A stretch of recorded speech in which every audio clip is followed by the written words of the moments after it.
44 minutos de la tarde y ahora estamos pues en el contacto telefónico con Ángel González, sociólogo, además periodista, investigador pues en materia de datos, de analista social y articulista para el medio de comunicación Últimas Noticias. Y bueno, queríamos hablar de estos 35 años de el Caracazo y por cierto su Instagram es @AngelGonzálezVen, ¿no? Y muy buenas tardes, gracias por atendernos. Y leíamos una nota publicada en Contrapunto en la que prácticamente tú das por descontado que no hay condiciones en Venezuela. Bueno, esa no es la palabra, no es que no hay condiciones. En Venezuela no está planteado que se reviva una situación como la del Caracazo, a pesar incluso de las condiciones económicas que parecieran ser más graves que la de aquel entonces y la de aquel tiempo. Y comentaba que, bueno, esa vieja frase en la que Marx, corrigiendo a Hegel, decía que la historia se repite dos veces, una vez como tragedia y otra como farsa. Buenas tardes, bienvenido. Buenas tardes, Antonio. Muchas gracias por la invitación aquí a conversar sobre este tema tan importante y del cual, como tú bien dijiste, estamos conmemorando hoy 35 años de uno de los eventos más impactantes de la historia reciente de Venezuela. Bueno, ciertamente, como tú dices, en el medio digital Contrapunto, me hicieron una entrevista, bueno, que básicamente fue un pie que me dieron con una pregunta generadora, que era si es posible que hoy día se repita algo como el Caracazo, ¿no? Y es algo que mucha gente ha estado comentando o se pregunta de esa manera, dado que, bueno, hemos vivido durante los últimos años una crisis económica muy fuerte o incluso más fuerte, como tú bien lo dijiste, algo sin precedentes, ¿no? Sí, bueno, hay indicadores económicos más graves hoy en día que los que habían estoy hablando de indicadores económicos. Correcto. No estoy hablando de problemas sociales. Por eso te digo que es una crisis sin precedentes la que hemos vivido actualmente, claro, durante los últimos años, ¿no? Entonces la gente se pregunta por qué no hay un Caracazo, ¿no? Que es una pregunta interesante, si bien la respuesta, o mi respuesta que yo di allí y la que te doy ahora, es que básicamente nosotros no podemos esperar que la historia se repita, porque la historia no se repite. La historia, quienes esperan que la historia se repita es porque están haciendo un análisis muy ilimitado, tratando de hacer o de establecer una variable única con un resultado único, como si fuera esto un análisis científico, hablando de las ciencias naturales, las ciencias exactas. Las ciencias sociales no son exactas. En las ciencias sociales todo se relativiza un poco, en las ciencias sociales no funciona, aunque la gente tiende, como son ciencias, a tratar de apreciarlas como si fueran las ciencias sociales, ¿no? Pero no hay una variable única o una causa única que te pueda desencadenar un hecho social. Siempre los hechos sociales son multicausales. Y nosotros, si bien tenemos la crisis económica, y el Caracazo se generó en buena parte por una crisis económica, había un conjunto de circunstancias y de situaciones que llevaron a ese acontecimiento. Sin duda había un pie. Yo recuerdo aquella marcha, por ejemplo, de los viejitos, ¿no? Que fue correcto, aquella protesta, pues, de los viejitos. Y los viejitos protestan hoy. Había protestas de estudiantes, pero los estudiantes también protestan hoy. El salario mínimo, por ejemplo, recuerdo, estaba en el orden al equivalente a $100, ¿no? Hoy en día, bueno, el indicador de salario mínimo ya sabemos por dónde anda. Entonces, correcto, claro, aquella fue, corrígeme tú, pero una protesta masiva, generalizada, que además, bueno, tuvo un combustible espontáneo, digamos, ¿no? Sí. O digamos, fue una protesta también espontánea, pero bueno, hoy en día tú cuando lees a alguna gente que levanta datos sobre protestas, bueno, hablan de cientos de protestas a veces focalizadas, ¿no? En todo el país. Sin embargo, nunca tienen pues ni el impacto ni la trascendencia de lo que fue aquel acontecimiento. Correcto, porque fíjate, ahí voy con lo que es el centro del análisis que yo hago. Cuando nosotros analizamos la situación de hoy, o sea, en comparación con la del Caracazo, nosotros tenemos que tener en cuenta que han pasado 35 años precisamente, y ese es el dato clave. La historia es acumulativa, o sea, han pasado un montón de cosas desde hace 35 años en este país hasta llegar ahora, y en el mundo. O sea, uno de los elementos que yo pongo como clave es el tema de la comunicación y las mediaciones políticas. Ahorita hay mucha más mediación política. Cuando llamamos mediación política, estamos hablando desde los partidos políticos y su acción efectiva en la escena pública, hasta, bueno, todo lo que es la mediación en el campo de la comunicación, ¿no? Todo eso ha crecido muchísimo y hay mucha más mediación. ¿Y eso qué hace, Antonio? Que haya como un espacio para en el que se manejan o se dirimen los problemas sociales. Eso es mucho más denso, un espacio mucho más denso, donde la gente está más conectada, tanto política como comunicacionalmente. Y eso es una diferencia brutal que hay entre hoy y hace 35 años, tanto a nivel global como a nivel local. Entonces hay mucho más, y la propia palabra mediación te dice, hay mucho más en medio que ahora que antes. Y por otro lado, para hacerlo breve, el punto de las protestas, precisamente. Ahorita hay muchas protestas, pero el gobierno que tiene mucha experiencia durante los últimos 20 años, y más la experiencia sin ser gobierno o la experiencia que tenemos todos de haber vivido lo que se vivió en Caracas y el análisis que se puede hacer, el gobierno trata cada una de las protestas de manera individualizada. Yo le comentaba al periodista que me hizo la entrevista en Contrapunto que funciona como una especie de válvula de escape. El gobierno lo ha sabido hacer muy bien. O sea, atiende o no atiende, o sea, de diferentes maneras, pero trata e individualiza cada una de las protestas. No permite que una protesta crezca, porque lo que pasó en el 89 es que no fue fue una protesta que luego se desencadenó, o sea, generó un efecto en cadena que fue incontrolable. Claro.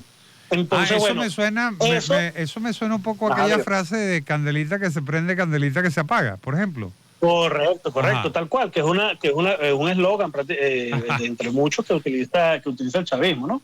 Ajá. Y así lo han manejado, porque fíjate, protestas ha habido en 2017, en 2014 y en 2017, que fueron diferentes, no fueron completamente espontáneas, claro. Ahí hubo una mediación política en esas protestas, etcétera, ¿no?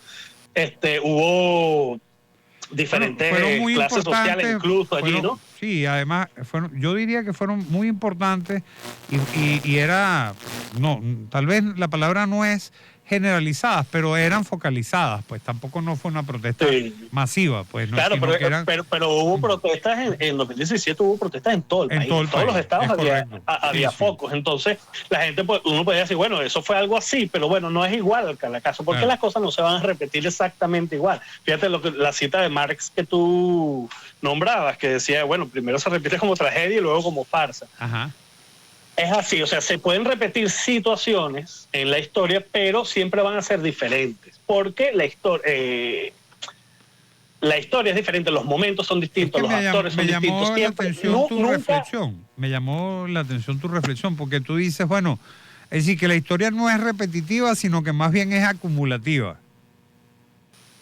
Claro, pero no completamente acumulativa. No se debe confundir esto con la idea del progreso, la idea del progreso, y que algunos científicos sociales llaman el mito del progreso. Sino que el propio Nietzsche, para ponerlo un poquito filosófico sin llegar a tanto, el propio Nietzsche cuando hablaba del eterno retorno y la repetición, establecía la comparación no es un círculo cerrado, sino una especie de espiral. Cuando tú te pones la imagen, no un círculo que se cierra sobre sí mismo, sino una espiral que va creciendo hacia arriba, se ve que es la misma trayectoria o un esquema similar, pero es otro círculo.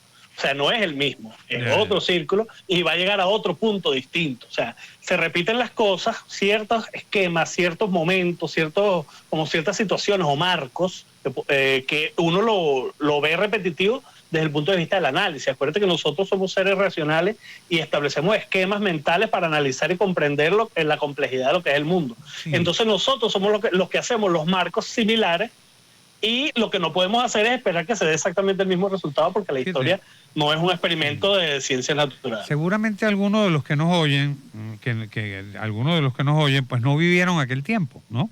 Y si lo vivieron eran apenas unos niños, tal vez parte de quienes nos están escuchando. Entonces, fíjate, habría que recordar que, y tú lo mencionas también, bueno, gana Pérez y además gana con aquella euforia y con aquel entusiasmo, digamos, de respaldo popular en esa segunda vuelta a la presidencia. Y la gente, bueno, votó por él porque lo asociaba al estado de bienestar que había en su primera administración, o que hubo en su primera administración. Y bueno, de la noche a la mañana las cosas empezaron a cambiar drásticamente. Bueno, subían los precios, no había productos, entre otras de las cosas, pues bueno, estaba subiendo el pasaje, ¿no? Los servicios públicos pues estaban incrementándose también de una manera importante. Habían subido medio en la gasolina, que fue el detonante para el tema del pasaje. Bueno, y toda esa situación, bueno, generó un nivel de caos, de angustia, de preocupación en la gente que terminó desbordándose, ¿no? Una especie de bola. Correcto. Que fue creciendo, que fue creciendo, que fue creciendo, ¿no? Yo contaba aquella anécdota en la redacción pues del Aragüeño, que la tarde anterior pues nos llegó una nota sobre, por ejemplo, el saqueo en un establecimiento pues de un comerciante de origen chino. Y bueno, era una cosa impensable. Yo cuando veía aquella nota, que la publicamos, por cierto, se publicó en la edición de ese día, bueno, era algo que nunca habíamos visto, pues no, al menos no por estas calles, ¿no? Y era, correcto. Era el inicio de aquella... Fíjate que, sí, bueno, exacto, eso fue algo que fue impactante también en ese sentido, ¿no? Ahorita ya nosotros, como te decía, y ahí vuelvo a la cuestión, ya mucha agua ha corrido por aquí, entonces la gente no va a tener la misma reacción, ¿no? Y lo que tú decías de Pérez, ciertamente, eso es otro elemento que se van sumando. Recordemos siempre que son múltiples elementos que hacen como una especie de sopa o caldo, que es lo que puede producir un hecho social, ¿no? Son múltiples. El hecho de que Carlos Andrés Pérez, que era la esperanza para salir de esa crisis que venía acumulándose durante todos los años 80 y que llega al 89 con Carlos Andrés, bueno, ganando, de hecho, bueno, a la toma de posesión de Carlos Andrés le llamamos la coronación de Carlos Andrés, porque era algo, era una cosa fastuosa, una cosa, sí, el tipo era el gran triunfador. Y 2 meses después, ¿qué pasa? Que hubo una traición directa allí. O sea, el hombre que era la esperanza del bienestar, del estado de bienestar, lanza un paquete de medidas neoliberales en la cartilla del Fondo Monetario Internacional, y de hecho fue uno de los países o sea, donde se estrenó ese tipo de cartillas, porque fíjate que un año después se dio lo que llaman el consenso de Washington, que fue cuando todas las instituciones internacionales, Fondo Monetario, Banco Mundial, etcétera, llegaron al consenso de que la política neoliberal era la política económica que había que no había otra, que había que mantener. Eso es lo que llaman el consenso de Washington. Bueno, eso un año antes aquí se aplicó. ¿Y qué pasó?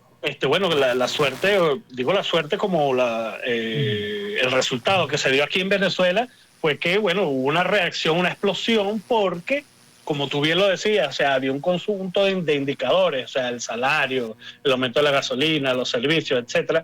O sea, la gente estaba muy apretada, le lanzan esa